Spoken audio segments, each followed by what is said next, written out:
પેલો જે ગેમ વાળો જીજાબાઈ થપ્પડ મારી. એક તો આપ સૌનું ખૂબ સ્વાગત છે. છત્રપતિ શિવાજી મહારાજની 390મી જન્મ જયંતિ 19 ફેબ્રુઆરી હમણાં આવશે. 1630માં જન્મ થયો હતો.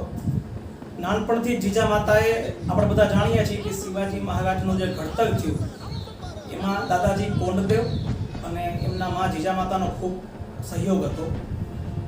એક ઉદાહરણ એ તમને આપવા માંગુ છું કે શિવાજી મહારાજ સાવ નાના હતા, 5-6 વર્ષના, અને પોતાના સાથીઓ દોસ્તો સાથે યુદ્ધની રમત રમતા હતા.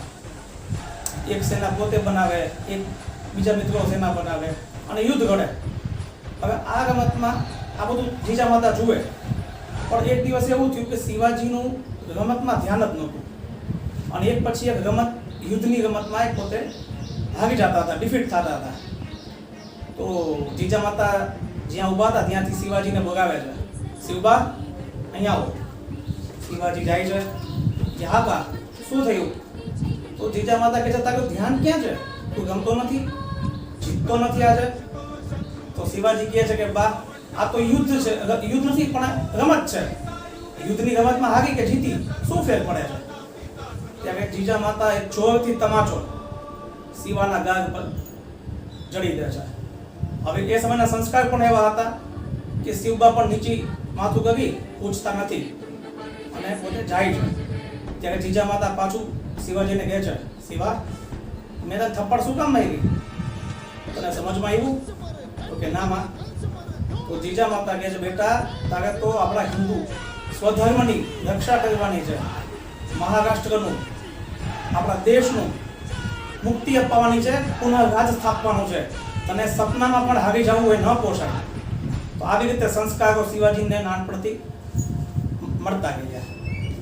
ગૌવંશવાળો આવો જ એક બીજો પ્રસંગ.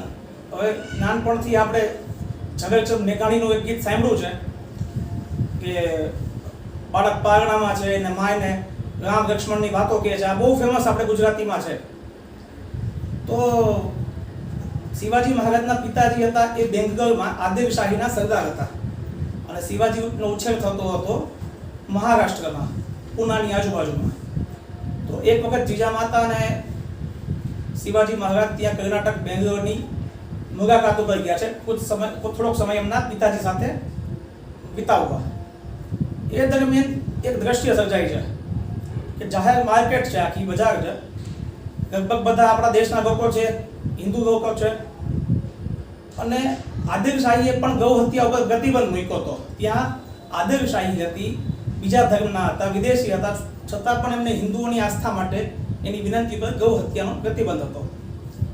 એ સમયે એક કસાઈ શિવાજીનું આવવું, 8 વર્ષના શિવાજી છે, એનું આવવું, અને કસાઈ છે એ માર્કેટમાં એક ગાયનું વાછરડું બધાને ચીડવવા માટે કાપવા માટે જાય છે. જેવો એને વાછરડાને કાપવા માટે પોતાનો હાથ ઊંચો કર્યો તેવું જ શિવાજીએ એક જ ઝટકે એ કસાઈનો હાથ છૂટો પાડી દીધો, કાપી નાખ્યો અને આખા આદિલશાહીને મેસેજ આપી દીધો કે અમે લોકો ગૌ હત્યા સહન નહીં કરીએ. આ બાળપણના એક બે પ્રસંગો છે શિવાજી મહારાજના. શાહિસ્તા ખાન સર્જિકલ સ્ટ્રાઇક 2016માં આપણે નરેન્દ્રભાઈ મોદીના શાસનમાં સર્જિકલ સ્ટ્રાઇકનું બહુ સાંભળ્યું કે ભારતની જાબાઝ સેનાએ સર્જિકલ સ્ટ્રાઇક કરી. પરંતુ આ સંસ્કાર આપણામાં હનુમાનજી મહારાજથી લઈને અત્યાર સુધી આમ તો અનેક ઉદાહરણો જોવા મળે, અને શિવાજી મહારાજનું તો જીવન જ સર્જિકલ સ્ટ્રાઇકથી ફૂલફિલ થયું છે. એક ઘટના છે કે શિવાજી મહારાજના કિલ્લામાં, રાજમહેલમાં, જ્યાંનું બાળપણ વીત્યું હતું પૂનામાં, ત્યાં શાહિસ્તા ખાન નામનો એક મોગલ જે ઔરંગઝેબના મામા થાય એમનું કબજો હતો અને બહુ વિશાળ સેના સાથે શાહિસ્તા ખાન ત્યાં રહેતો હતો. જીજા માતા રાજગઢ ઉપરથી જુએ તો ભગવો ના દેખાય અને અડધો ચંદ્ર દેખાય તો એને બહુ દુઃખ થાય. તો એકવાર શિવાજી મહારાજ પૂછે છે, માં શું થાય છે? જીજા માતા કે શિવાજી બધું જીત્યા આપણે, પણ આપણું આ સોમાન છે, તારું બાળપણ અહીંયા વીતું છે, રાહ કે દિવસે આપણી પાસે આવશે. એ સમયે એક અદ્ભુત ઘટના ઘટે છે. ખૂબ વ્યવસ્થિત યોજના બનાવીને, એક તો શિવાજીનું ગુપ્તચર તંત્ર ખૂબ જોરદાર હતું, રચના એવી બને છે કે શિવાજી મહારાજ 200 માવડા સૈનિકોને પોતાના સાથીઓને કહીને, તમે કમાન્ડો કહી શકો, એમને કહીને ગાગ મહેલ ઉપર એટેક કરવા જાય છે. આગળના ભાગથી ગાયના શિંગડા ઉપર આખું ગાયનું ધણ છોડવામાં આવે છે. મેઇન ગેટ ઉપર અગ્નિની મશાલો 2 શિંગડામાં બાંધી દેવામાં આવે છે. દુશ્મનને એમ થાય છે કે આ બાજુથી સેના આવે છે અને શિવાજી મહારાજ પાછળની દિવાલ ઉપરથી ચડી અને સીધા શાહિસ્તા ખાનના રૂમ સુધી પહોંચી જાય છે. અને અંધારાનો ફાયદો ઉઠાવીને જે શોર બહોર થાય છે, એનો બધું થાય છે ઘોંઘાટ, એનો ફાયદો ઉઠાવીને શાહિસ્તા ખાન ભાગવા જાય છે. પરંતુ શિવાજી મહારાજ એની પાછળ દોડીને મેક્સિમમ પ્રયાસો કરે છે એને ખતમ કરવાના. છતાં પણ શાહિસ્તા ખાન બચી જાય છે. પરંતુ એના 4 આંગળા એ કાયમ માટે હિન્દવી સ્વરાજ્યમાં છૂટી જાય છે. અને આવી રીતે શિવાજી મહારાજની આ સર્જિકલ સ્ટ્રાઇક, જે એનું બાળપણ વીત્યું છે શિવાજીનું, એ ગાગ બહેરને સ્વતંત્ર કરાવવામાં, ત્યાં ભગવો ઝંડો લહેરાવવા માટે સફળ થાય છે શિવાજી. પછી નેવી વાળો આવા તો અનેક પ્રસંગો શિવાજી મહારાજના, સર્જિકલ સ્ટ્રાઇક છે, ગૌ હત્યાનું છે, અનેકો છે. પણ એક હવે ઘણા બધાના ધ્યાનમાં આવ્યું છે, પરંતુ ઘણાના ધ્યાનમાં નથી કે આધુનિક નેવી, ઇન્ડિયન નેવી જે આપણી છે અત્યારે 100% વિશ્વમાં 4થા નંબરે છે. પણ આજથી 350 વર્ષ અગાઉ કોઈ સંસાધન નહીં, કોઈ જાતનું ઇન્સ્પિરેશન નહીં, પણ એ સમયે સમુદ્રનું શું મહત્વ છે. ગમે એટલા સશક્ત હોઈએ પણ દરિયાની સીમા જો આપણી સુરક્ષિત નહીં હોય તો બધું નકામું. આ વિચારીને શિવાજી મહારાજ એ પોતાની સ્વરાજ્યની, હિન્દવી સ્વરાજ્યની નેવીની સ્થાપના કરે છે. અને 1-2 હોડીઓ નહીં, કમસે કમ 350 થી પોણા 400 આખી યુનિટો બને છે નેવીની. બીજું, નેવીમાં આધુનિક ઉપકરણો આપવામાં આવે છે, એનો અગર ચીફ નિમવામાં આવે છે. અને શિવાજી મહારાજ એટલા આધુનિક વિચારધારાના પ્રણેતા છે કે એમને એ સમયે ફોરેન ટ્રેડ ઉપર 350 વર્ષ અગાઉ ફોરેન ટ્રેડ ઉપર, ઇમ્પોર્ટ એક્સપોર્ટ ઉપર બળ આપ્યું. અને હિન્દવી સ્વરાજ્યની, ઇન્ડિયાની વસ્તુઓ વેપાર વિદેશોમાં થાય, ધન આવે, એનું પણ શિવાજી મહારાજે ચિંતા કરી. આ પણ શિવાજી મહારાજના જીવનનું એક પાસું છે. પછી જે કેદ થયા હતા શિવાજી એ વાળો incident. કોઈ પણ નેતા હોય એ ગમે એટલો હોશિયાર હોય, પણ એનામાં ધીરજ પણ હોવી જોઈએ, સાહસ હોય જોઈએ જ, ચપળતા જોઈએ. સાથે સાથે જો ધૈર્ય ના હોય, ધીરજ ન હોય, તો ગમે એવો ચમરબંધી નેતા હોય એ પણ ક્યારે નિષ્ફળ જાય એનું ન કહી શકાય. શિવાજી મહારાજના જીવનમાં આવા 3-4 પ્રસંગો આવે છે. એમાંથી 2 બહુ મોટા પ્રસંગો થયા છે. એમાં હું એક આપને કહું છું જે ફેમસ થયો છે, પણ એની પાછળનો ભાવ સમજવા જેવો છે. જ્યારે રાજા જયસિંહ એ ઔરંગઝેબના દૂત બનીને શિવાજીને પકડવા માટે આવે છે, અને ત્યારે સમજાઈ જાય છે કે બધું ગુમાવવું મારે બચવા માટે, મારા હજારો સાથીઓએ પ્રાણોની આહુતિ આપી છે, અને બધું ગુમાવી દેવું એના કરતાં હું ઔરંગઝેબ પાસે જાઉં છું. વચન આપવામાં આવ્યું હતું ઔરંગઝેબ તરફથી કે તમને રાજકીય રીતે સાચવવામાં આવશે, તમને પાછા જવા દેવામાં આવશે. પણ આપણે જાણીએ છીએ, અનુભવ શિવાજીના તો ખૂબ હતા, કે આ લોકો કોઈના થયા નથી. શિવાજી મહારાજ બધી જ જે કન્ડિશન આપવામાં આવી હતી એને પાળતા માનતા આગ્રામાં ઔરંગઝેબ પાસે હાજર થાય છે. ત્યારે શિવાજીનું એટલું અપમાન કરવામાં આવે છે કે નાના નાના સરદારો હોય, કોઈ ગામનો સરપંચ ટાઈપના સરદારો ત્યારે તો હતા, એની પાછળ શિવાજી મહારાજને ઊભા રાખવામાં આવે છે. 250 કિલોમીટરથી કંઈ 300 કિલોમીટર જેને ઓલરેડી જ્યાં પોતાનું શાસન છે મહારાષ્ટ્રમાં, એવા શિવાજી રાજાને આવું અપમાનિત કરવામાં આવે છે. એક તો કે એમને આવી રીતે પાછળ ઊભા રાખવામાં આવે છે, અને એમની એક પણ વાત સાંભળવામાં આવતી નથી.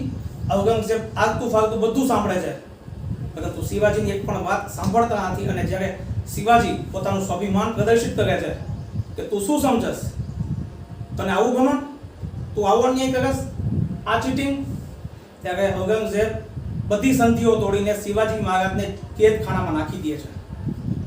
કેદખાનામાં 8 રેયરની સુરક્ષા મૂકી દેવામાં આવે છે કે શિવાજી મહારાજ આમથી આમ થાય તો પડછાયો પણ એનો હાથમાંથી છટકે નહીં. આવી અભેદ સુરક્ષા વચ્ચે શિવાજી મહારાજને કેદ કરી દેવામાં આવે છે.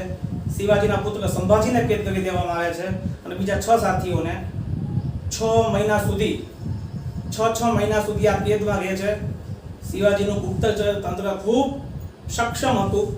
બધી વાતો શિવાજી સુધી પહોંચતી હતી અને અંતે એ વાત પણ પહોંચી કે હવે ઔરંગઝેબ ટૂંક સમયમાં શિવાજીને ફાંસી આપવાના છે. ત્યારે શિવાજીએ પોતાના બુદ્ધિ ચાતુર્યથી ધીરજ ખોયા વગર, પોતે બીમાર છે અને હવે ખૂબ દાન ધર્માદો કરવા માંગે છે, એવું એક નાટક રચે છે અને 10, 15, 20 દિવસથી ખૂબ ફ્રૂટ, સોના મોહરો, ધન સંપત્તિ બધું ગરીબોને દાન દેવાના નામે આપવાનું સ્ટાર્ટ કરે છે. ઔરંગઝેબને પણ થાય છે કે આ સાચે હવે ગભરાઈ ગયો છે, હવે કોઈ ચિંતા જેવું નથી. ચેતો નર સદા સુખી એ ઔરંગઝેબ ત્યારે બોલી ચૂક્યો હતો. અને જે દિવસે શિવાજી મહારાજ ભાગ્યા છે એ દિવસે પણ એઝ ઇટ ઇઝ રોજ દાન આપવામાં આવતું હતું. એમ પેટીઓની પેટીઓ ફળની આવે છે, પણ એ પેટીઓમાં કાંઈ નહોતું. એ પેટીઓમાં શિવાજીએ જવાનું હતું.